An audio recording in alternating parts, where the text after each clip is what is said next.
The church faced the monumental task of following the American population as it surged over the Appalachian Mountains following the Revolution. The Second Great Awakening era forced the denomination to adapt its rigorous standards to the chaotic, unrefined reality of the American frontier. Leaders like Archibald Alexander observed as the church struggled to maintain its sophisticated Old World tradition in these new territories, recognizing that they were competing for the souls of the frontier with the more agile Methodists and Baptists. The Presbyterians, led by figures like Timothy Dwight and Jonathan Edwards Jr., entered into the 1801 Plan of Union with the Congregationalists of New England.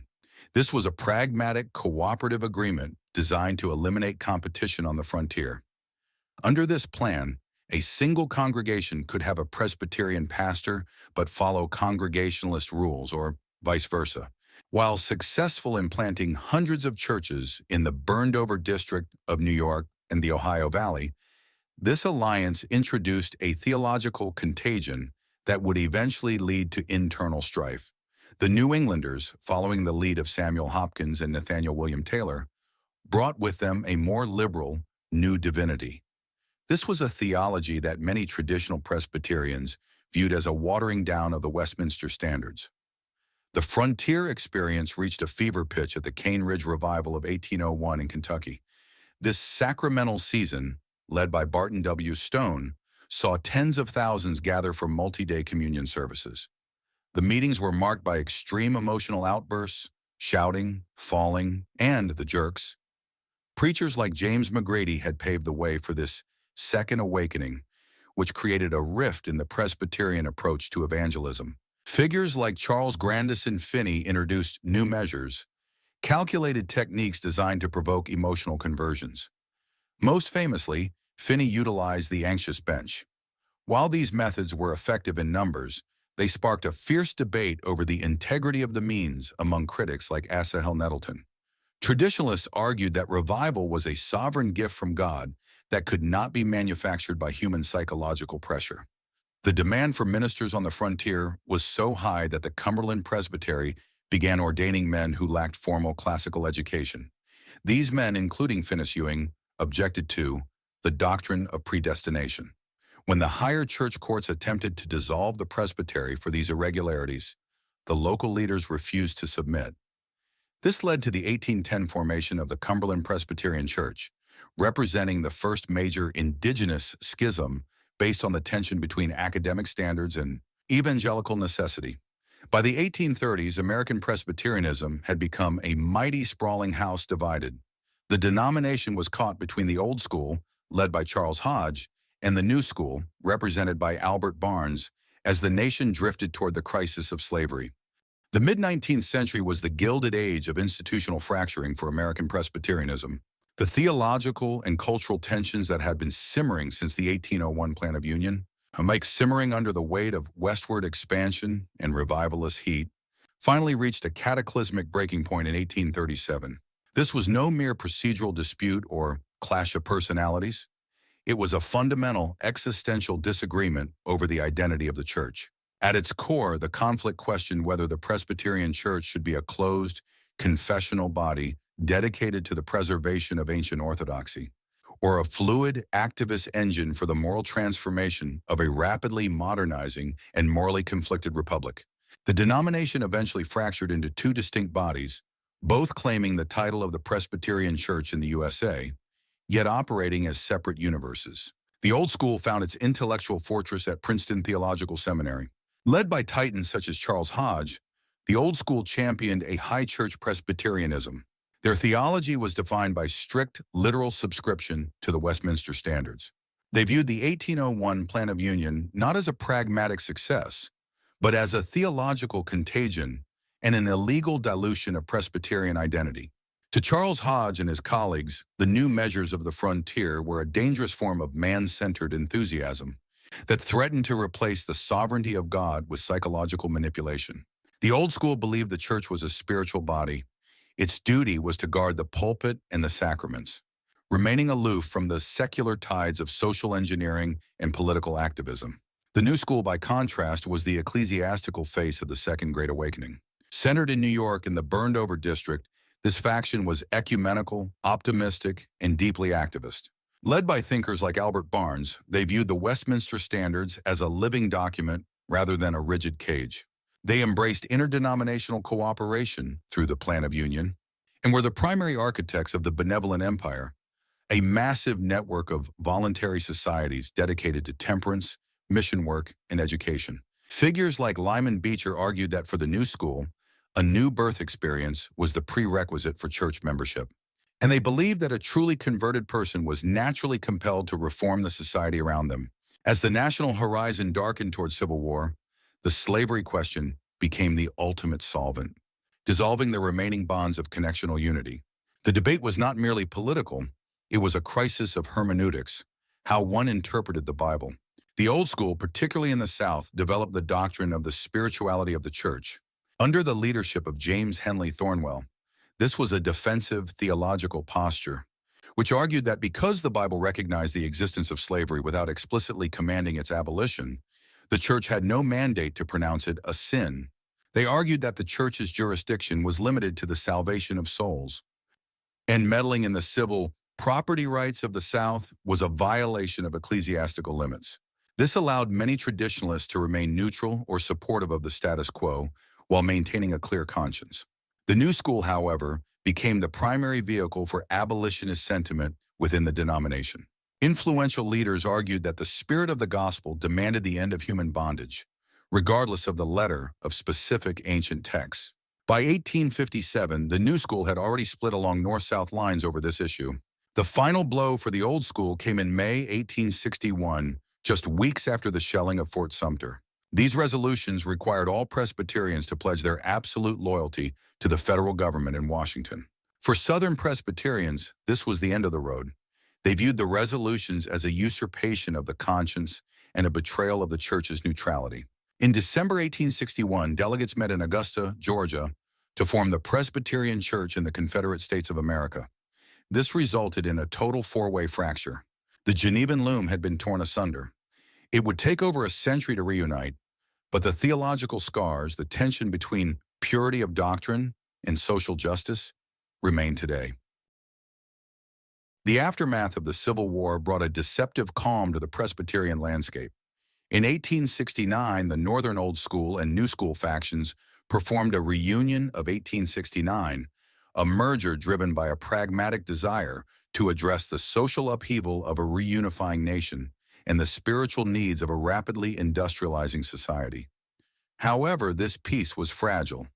While the church had repaired its institutional fractures, it was about to encounter an intellectual seismic shift that would prove far more corrosive to its unity than the political questions of the previous century. As the Gilded Age dawned, the Presbyterian tradition was forced to define the limits of academic freedom against the rising tide of modernism.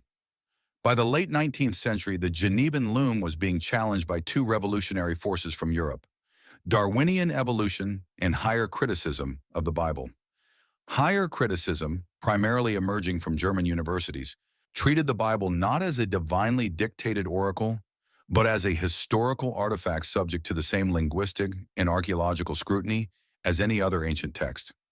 This academic movement sought to peel back the layers of tradition, questioning the historical accuracy of miracles and the traditional authorship of biblical books. Simultaneously, the Darwinian Revolution forced Presbyterian theologians to decide if the Westminster doctrine of creation could coexist with a biological process of natural selection. The flashpoint for this crisis occurred at Union Theological Seminary in New York, which had become the epicenter of progressive Presbyterian thought. In 1891, Charles Augustus Briggs, a brilliant but abrasive professor of Hebrew and cognate languages, delivered an inaugural address titled "The Authority of Holy Scripture." In it, Charles Augustus Briggs utilized historical critical methods to argue that the Bible was not a legalistic document of absolute inerrancy. He famously questioned the Mosaic authorship of the Pentateuch, asserted that Isaiah had multiple authors, and claimed that human reason and the church were valid sources of divine authority alongside Scripture. The response from the traditionalist wing of the church was swift and severe. In 1893, the General Assembly formally suspended Charles Augustus Briggs from the ministry. The trial was a cultural sensation, pitting the old guard defenders of biblical inerrancy against the new guard of academic progressives. While the suspension marked a temporary victory for traditionalist control, it carried a heavy cost. Union Seminary, refusing to bow to the Assembly's verdict, eventually severed its official ties with the Presbyterian Church to become an independent institution. This signaled a growing, dangerous divide between the Church's elite academic engines and its confessional standards. In a desperate attempt to stabilize the shifting theological ground, the conservative wing, anchored by the old Princeton Theology, convinced the General Assemblies to act. In 1910, 1916, and 1923, they identified 5 essential and necessary doctrines. These 5 fundamentals were intended to serve as a defensive wall around the faith: the inerrancy of Scripture, the virgin birth of Christ, substitutionary atonement, the bodily resurrection, and the reality of Christ's miracles. This effort to mandate orthodoxy backfired spectacularly. In 1924, a group of liberal and moderate ministers, including leaders like Robert Hastings Nichols, issued the Auburn Affirmation. Signed by over 1,200 ministers, the document was a masterpiece of ecclesiastical diplomacy. It did not necessarily deny the 5 fundamentals, but it argued that they were merely theories or interpretations of the Bible. Crucially, the affirmation insisted that these doctrines should not be used as mandatory tests for ordination. The Auburn Affirmation was the turning point. It signaled that the broad church party, those who valued institutional unity and academic freedom over strict confessional subscription, had gained enough influence. They were now ready to challenge the traditionalist hegemony. By the mid-1920s, the battle lines were drawn for what would become the final, massive reorganization of the 20th century. The Presbyterian Church was moving away from its role as a confessional body toward becoming a comprehensive body. This set the stage for the J. Gresham Machen exit and the birth of modern American denominationalism. The early 20th century witnessed the final dramatic collapse of the 19th century broad church consensus. As the dust settled from the Briggs trial and the Auburn Affirmation, the Presbyterian Church was no longer a unified house, it was a battlefield. At the center of this storm stood J. Gresham Machen, a world-class New Testament scholar at Princeton Theological Seminary, whose intellectual rigor and uncompromising stance would ultimately redefine the American denominational map. Machen was not a fundamentalist in the anti-intellectual sense often portrayed in popular media. He was a product of the finest European and American education, yet he became the champion of the confessionalist wing. In 1923, he published his landmark work, Christianity and Liberalism. This was not a mere critique, it was a total declaration of war. Machen argued that liberalism, with its focus on the social gospel, the denial of the virgin birth, and the rejection of a literal atonement, was not a variant of Christianity. Rather, he asserted it was an entirely different religion that utilized Christian vocabulary while gutting its supernatural heart. To J. Gresham Machen, the modernist attempt to make the faith palatable to the scientific age was actually the destruction of the faith itself. The conflict moved from the classroom to the administrative halls when Machen challenged the church's missions, specifically the leadership of figures like Robert E. Speer. He discovered that the denominational mission boards were supporting workers who openly denied the necessity of the gospel for salvation, favoring social work over evangelism.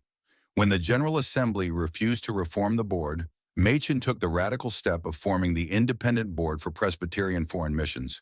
The denomination responded by putting J. Gresham Machen on trial for insubordination. Stripped of his credentials, Machen led a small but high-powered group of scholars and ministers, including the apologist Cornelius Van Til, out of the main body in 1936 to form what would become the Orthodox Presbyterian Church, OPC. Though the OPC remained numerically small, its influence was massive. It served as the theological conscience of the Reformed world, anchoring itself in the Westminster Standards without the scruples or compromises of the previous century. Even within the dissident movement, unity proved elusive. In 1938, only 2 years after the OPC's founding, a further split occurred, led by the fiery and militant Carl McIntyre. This group, forming the Bible Presbyterian Church, criticized Machen for being too moderate regarding social habits and for not being militant enough. This began a pattern of separatism within the conservative wing. While the Northern Church was battling over Machen, the Southern Church, the PCUS, was facing its own internal crisis. By the early 1970s, conservative elements in the South, led by laymen like Ken Keyes, grew alarmed by the looming merger with the more liberal Northern Church and the perceived drift towards secular political agendas. In December 1973, delegates led by Morton H. Smith met at Briarwood Presbyterian Church in Birmingham, Alabama, to form the Presbyterian Church in America, PCA. Their goal was a reformed yet evangelistic identity. The PCA grew with explosive speed, attracting thousands of congregations that felt the main line had abandoned the authority of Scripture. As the conservative wings were exiting, the northern and southern streams finally achieved their long-sought goal of reunion in 1983, forming the Presbyterian Church, USA, steered by leaders like Eugene Carson Blake. This mainline body sought to be a big tent. However, the theological basis was no longer the strict Westminster standards, having adopted the Confession of 1967. This document shifted the focus from doctrinal precision to social reconciliation, approving the ordination of women and navigating debates over human sexuality. This approach maintained a massive institutional presence, but has also faced significant statistical decline as more conservative exit denominations like the EPC, championed by Andrew Jumper, and more recently ECO, were formed. The history of Presbyterianism in America is a testament to the power of a disciplined mind coupled with a covenanted heart. Presbyterianism provided the United States with its representative structures and its educational rigor through institutions like Princeton and Davidson. Whether in the mainline or conservative streams, the Presbyterian experiment continues to find that elusive balance between an unchanging God and a modern republic. How does the concept of a representative church structure influence your understanding of modern democracy? Does the covenant community change the way you view faith? Next week, we shift our focus to the shores of New Amsterdam to explore the unique progression of the Dutch Reformed tradition in America. If you found this deep dive into the Presbyterian Rebellion and its modern legacy valuable, please subscribe to Theology Today. Ring the bell so you never miss an episode.